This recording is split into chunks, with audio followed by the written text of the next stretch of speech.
Good morning, student.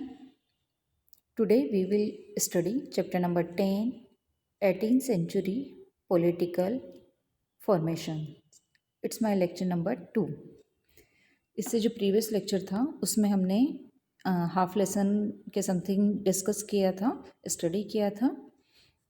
ये सारा जो पोर्शन मैं आपको स्क्रॉल कर रही हूँ हम ये स्टडी कर चुके हैं। अब हमने यहाँ 3 सिटीज़ डिस्कस की थी, हैदराबाद, अवध और थर्ड आज हमें स्टडी करना है बंगाल से। हम इसमें मुग़ल का शासन किस तरह से कम हुआ था और किस तरह से सूबेदार ने अपना शासन पावर ले ली थी यहाँ की, वो डिस्कस कर रहे थे। तो आज का जो हमारा लेसन है वो हम बंगाल से स्टार्ट करते हैं। तो बंगाल में मुग़ल का कंट्रोल कम हुआ था क्योंकि मुर्शीद कुलीन खान के नेतृत्व के कारण धीरे धीरे जो बंगाल का जो है नियंत्रण, बंगाल पर मुग़ल का नियंत्रण अलग हो गया था। फॉर्मल रूप से वो कभी भी सूबेदार नियुक्त नहीं किए गए मुर्शीद कुलीन खान, लेकिन पावर उन्हीं के पास थी।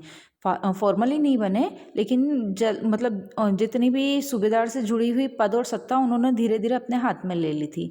और हैदराबाद और अवध के रूलर्स की तरह उन्हें भी राज का जितना रेवेन्यू था उस पर अपना कंट्रोल कर लिया था।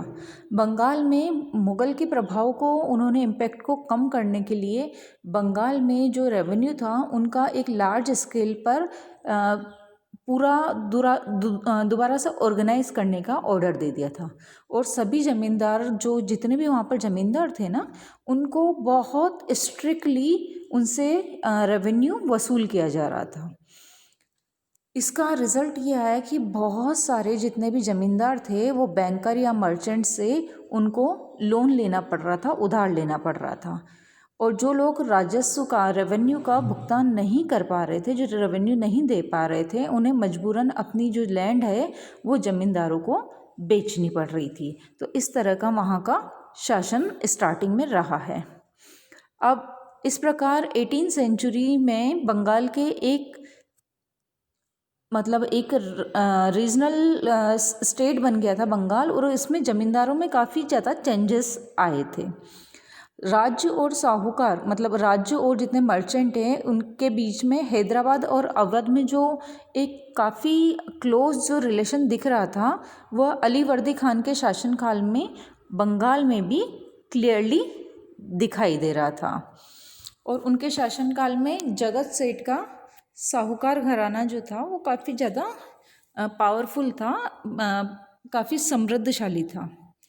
अब हम देखें कि यदि हम बहुत सारे राज्य पर बर्ड आई डालते हैं, मतलब एक पेनी नज़र रखते हैं जिसको हिंदी में कहते हैं, तो हमें कुछ स्पेशलिटी देखने को मिलेगी।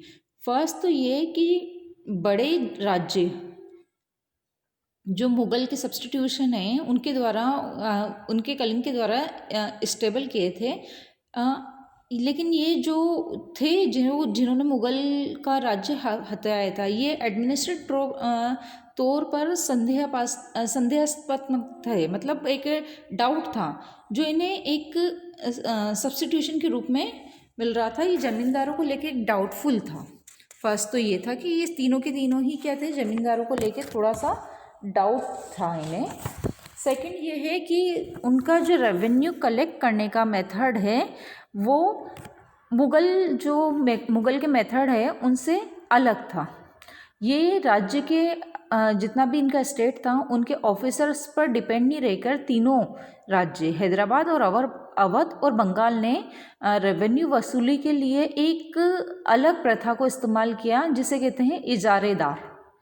इजारेदार को इन्होंने क्या किया कि जस्ट मैं एक्सप्लेन करती हूँ कि इजारेदार प्रथा क्या होती है कि इन्होंने जो इनके हैदराबाद, अवध और बंगाल के जो रूलर रहे हैं, इन्होंने रेवेन्यू कलेक्ट करने का एक जैसे ठेके पे देते हैं ना, वैसे इन्हें ना रेवेन्यू कलेक्ट करने का ठेका इजारेदार को दे दिया। मीन्स हमें इस राज्य से इतना चाहिए, इतना रेवेन्यू चाहिए, तो आप हमें दे दो और आप इनसे कलेक्ट करना, इस तरह से।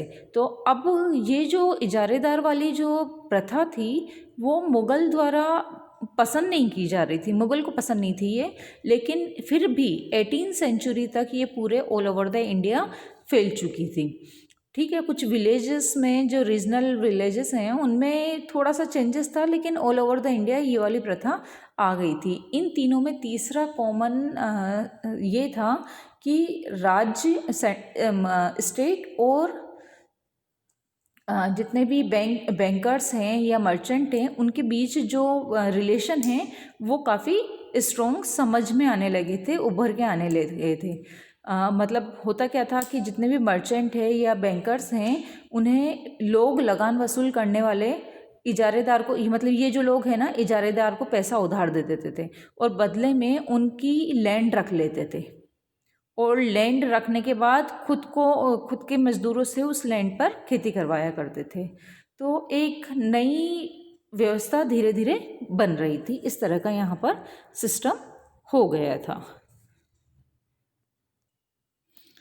अब हम हमारा नया टॉपिक देखते हैं, द वतन जागीर्स ऑफ द राजपूत, राजपूतों की वतन जागीरी। तो हम यहाँ पर सभी राजाओं का देख रहे थे कि किस तरह से मुग़ल जब डिस्ट्रॉय हुए, मुग़ल साम्राज्य जब डिस्ट्रॉय हुआ तो किस तरह से अलग अलग राज्यों की कैसी हालत थी, वहाँ पर क्या सिचुएशंस थी, सर्कमस्टेंस वहाँ पर क्या थी, हम इस लेसन में वही देख रहे हैं। तो जो राजपूत हैं उनकी वतन जागीरी को अब हम इसमें देखते हैं कि राजस्थान के जो राजपूत घराने हैं उनकी क्या सिचुएशन थी। तो बहुत सारे राजपूत घराने, मेनली अगर हम बात करें तो अंबर और जोधपुर के राजघराने जो थे वो मुग़ल के साथ बहुत क्लोजली मुग़लों की सेवा करते थे। और क्यों करते थे? क्योंकि उन्हें बदले में क्या मिलता था कि जहाँ उनका वतन है वहाँ पर उन्हें पर्याप्त फ्रीडम मिल जाती थी कि फ्रीडम लेके वो अपना शासन कर सकते हैं। अब 18th सेंचुरी में जो ये रूलर थे इनने अपने जो आसपास के एरिया थे उन पर भी कंट्रोल करने के लिए हाथ पांव मारने शुरू कर दिए थे कि अब खुद के एरिया पे फ्रीडम मिली हुई है तो इन्होंने क्या किया कि आसपास के एरिया पर भी कंट्रोल करना स्टार्ट किया।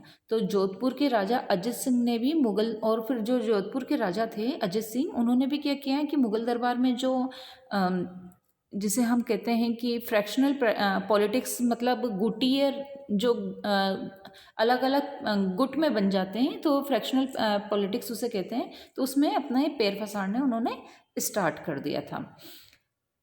इन प्रभावशाली राजपूत घराने में मेनली था गुजरात और मालवा के जो सूबों की सूबेदारी का दावा किया था। मेनली दो था कि गुजरात और मालवा पे वो करे, तो जोधपुर के राजा अजित सिंह को गुजरात की सूबेदारी मिल गई थी और अंबर के सवाई राजा जय सिंह को मालवा की सूबेदारी इनके अंदर मिल गई थी। 1713 में बादशाह जहांदार शाह ने इन राजाओं के इन पदों का कुछ नवीनीकरण कर दिया था, थोड़ा सा नया कर दिया था, रेवेन्यू कर दिया था इनका, और उन्होंने अपने वतन के जितने भी आस पड़ोस के शाही इलाके के कुछ हिस्सों पर कब्जा करने की भी कोशिश की थी। अब जो जोधपुर घराने हैं उन्होंने नागौर को जीत लिया था एंड जो और अपने में मिला लिया था, और दूसरी ओर अंबर ने भी, जो अंबर का जो राजघराना था उनने भी बूंदी के जो राज्य है जो सिटी है बूंदी राजस्थान में, उनके बड़े बड़े हिस्सों पर अपना कब्जा कर लिया था, अपने में मिला लिया था। सवाई राजा जयसिंह ने जयपुर में अपनी न्यू राजधानी स्टेबल कर ली थी और उसे 1722 में आगरा की सूबेदारी दे दी गई थी। 1740 के टाइम से राजस्थान में मराठों के अभियान के कारण एक फोर्स हो रहा था, इन पर प्रेशर हो रहा था, जिससे जो ये आगे एक्सपेंशन कर रहे थे अपने राज्य का वो उन्होंने रोक दिया था।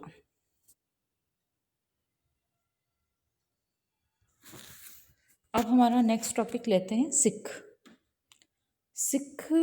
17th सेंचुरी में सिख एक पॉलिटिकल कम्युनिटी के रूप में एक ऑर्गेनाइज हो चुका था और इससे पंजाब के क्षेत्रीय जितने भी रीजनल स्टेट फॉर्मेशन है इसको काफ़ी मोटिवेट हो रहा था, बढ़ावा मिल रहा था।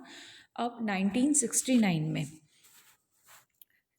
गुरु गोविंद सिंह ने खालसा पंथ इस्टेब्लिश किया था और उसके बाद राजपूत और मुग़ल शासकों के खिलाफ उन्होंने काफ़ी सारी लड़ाइयाँ लड़ी थी। 1708 में गुरु गोविंद सिंह की डेथ हो गई थी और उसके बाद बंदा बहादुर के नेतृत्व में खालसा ने मुग़ल सत्ता के खिलाफ काफ़ी सारे आंदोलन किए थे।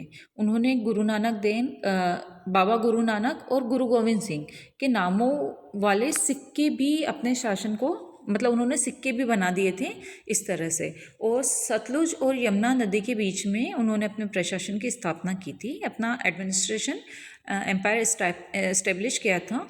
1750 में बंदा बहादुर को बंदी बना लिया गया था और 1760 में उन्हें मार दिया गया था। अब अगर हम 18th सेंचुरी की बात करें तो 18th सेंचुरी में कई योग्य उनके लीडर थे। उनके लीडरशिप में सिखों ने अपने आप को पहले जत्थों में और उसके बाद में मिसलों में ऑर्गेनाइज किया था। पहले जत्थों में और उस सेकंड में मिसलों में। अब जत्थों और मिसलों की जो संयुक्त आर्मी थी उन्हें दल खालसा कहते थे। इन दिनों जो दल खालसा है वो वैसाखी और दिवाली का जो फेस्टिवल रहता है वहाँ पर अमृतसर में आकर ये लोग आपस में मिलते थे। अब जब भी मिलते थे तो बैठक करते थे और वहाँ पर एक सामूहिक निर्णय लेते थे, मिलकर सब एक कोई डिसीजन लेते थे और जिन्हें गुरमत्ता कहा जाता था। क्लियर? क्या कहा जाता था इन्हें? गुरमत्ता कहा जाता था। सिखों ने राखी की भी व्यवस्था स्थापित की थी। मीन्स क्या है कि इन्होंने बोला था किसानों का 20% कर इन्हें दिया जाएगा और इसके बदले में ये किसानों को क्या देंगे? प्रोटेक्शन देंगे। ठीक है, तो इस तरह का उन्होंने स्थापना की थी। अब गुरु गोविंद सिंह ने खालसा को मोटिवेट करने के लिए, इंस्पायर करने के लिए कहा था कि शासन उनके भाग्य में है। ये वर्ड सुना होगा, राज करेगा खालसा, है ना? इस तरह का सुना होगा। तो उन्होंने ये मोटिवेट किया था कि शासन तो उनके भाग्य में लिखा है, इस तरह से उन्होंने किया था। और अपने एक बहुत ज़्यादा ऑर्गेनाइज जो खालसा है तो वो पहले मुग़ल सूबेदारों के खिलाफ, फिर अहमद शाह अब्दाली के खिलाफ उन्होंने अपना विरोध प्रकट कर सके इस कारण से ही। तो इस तरह से खालसा ने 1765 में अपना मतलब शासन पूरी तरह से ऑर्गेनाइज करने की घोषणा कर दी थी। इस तरह का काम उनके शासन में रहा है। 18th सेंचुरी के लास्ट टाइम पीरियड में देखें तो सिख इलाके सिंधु से, इंडस से आई थिंक यमुना तक फैले हुए थे। यद्यपि ये बहुत अलग अलग इनमें मतलब इतनी जगह फैले हुए थे, लेकिन इनके रूलर्स अलग अलग बटे हुए थे। इनमें से एक रूलर था महाराणा रंजीत सिंह। उनने विभिन्न जितने भी सिख समूह हैं उनमें फिर से एकता, यूनिटी कायम करने की कोशिश की थी और 1799 में उन्होंने लाहौर को अपनी कैपिटल बनाया था। तो इस तरह से ये सिख का हमने पढ़ा। इससे आगे हम नेक्स्ट लेक्चर में पढ़ेंगे बच्चे। तब तक के लिए गुड बाय।